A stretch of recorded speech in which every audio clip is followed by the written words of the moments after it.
Hi guys, what are we gonna do today? Can you guess? We are gonna do something fun. Coordinate your whole office work area with Roycycled papers and IOD transfers and stamps. Let's get started. You're gonna need a cork board. I have this larger piece that I can put papers and folders and things in the sides. It just happens to have a cork board, but we're really gonna focus on this cork board, and we are going to decoupage it. So the first thing I'm gonna do, I'm going to put this off-white paint onto the cork board just to get a brighter color underneath, and it will seal it a bit. We're still going to be able to use it as a cork board when we're done. So I'm just going to paint this whole cork, and then I am going to let it dry. So my paint is dry on this, and this is my fun new paper I'm going to use on this, and this is called Industrial Masterboard. What I'm going to do with this is I am going to cut it right here. So depending on how big your corkboard is, you can decide what paper you want to use and how you want to line it up. So I decided for the bottom of this, I'm going to use my entomology dictionary page, and it's kind of fun because that's what it almost looks like. That's kind of back behind here, so it ties in all together. So all you need to do is just get your pieces and piece them together how you're going to want them.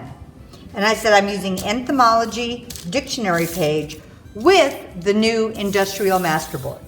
So use your favorite decoupage medium that you would like, whether it's a Patina, a Mod Podge, gel dry medium, I mean just whatever you like to use. It's a thinner tissue paper, so it's going to work no matter what you use. Make sure I'm getting all of it so that when it goes down, it stays on very nicely.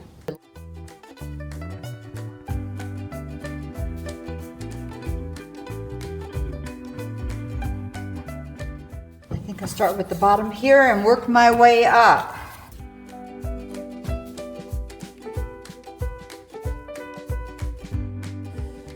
And I'm not overly concerned about some of these wrinkles.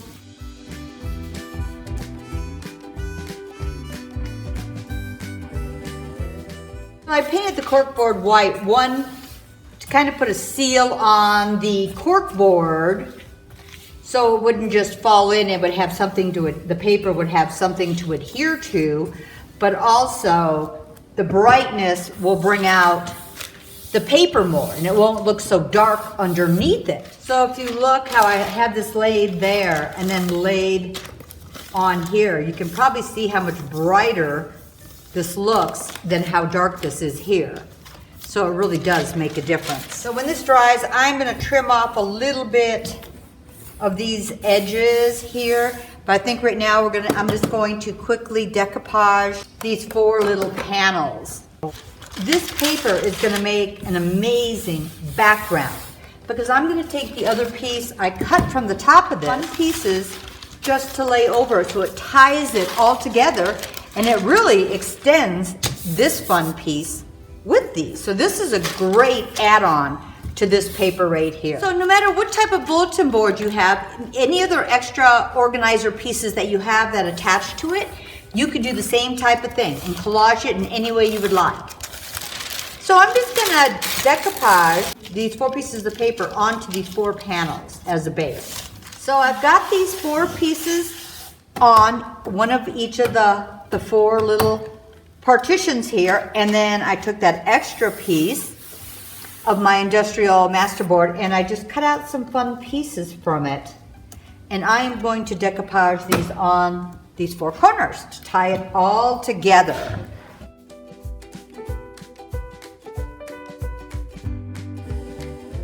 To tie this together, I'm just going to put this right here.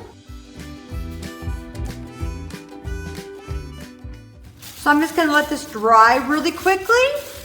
I'm going to add a little bit of stamping and a little bit of antiquing. So I am going to use a chippy paint stamp from my Vintage Textures, and I'm using a black ink, and I'm going to kind of just lightly hit and miss here and there.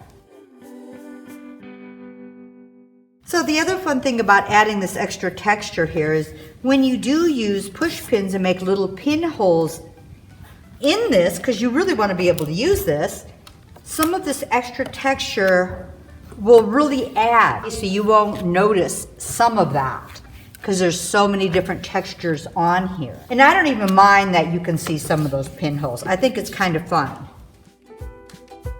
And then I'm going to add just a little bit of my Vintage Photo Distress Oxide. Just kind of going over. You do have a few little wrinkles and things in this, so it's kind of fun because it really goes where all of that is. And then when I do my final seal on this, it will kind of move some of this distressing ink around. What I'm going to do is the same thing to the 4 little side pockets here. I'm just going to do a little stamping and antiquing. Okay, so I've got my little doors or drawers on the side here, and I have this, and I put the crackle on, and I also have my antiquing on. So all I'm going to do real quick is put a nice sealer, and this is a polyacrylic crystal clear. Put it on, let it dry so that my transfer will stick very, very nicely to this. And you can see this is moving around the distressing ink also. I'll do the doors. Okay, and we're gonna let this dry. We'll get our transfers on. So my sealer is dry on here. And if you notice, it already has some fun fronds type pieces on here.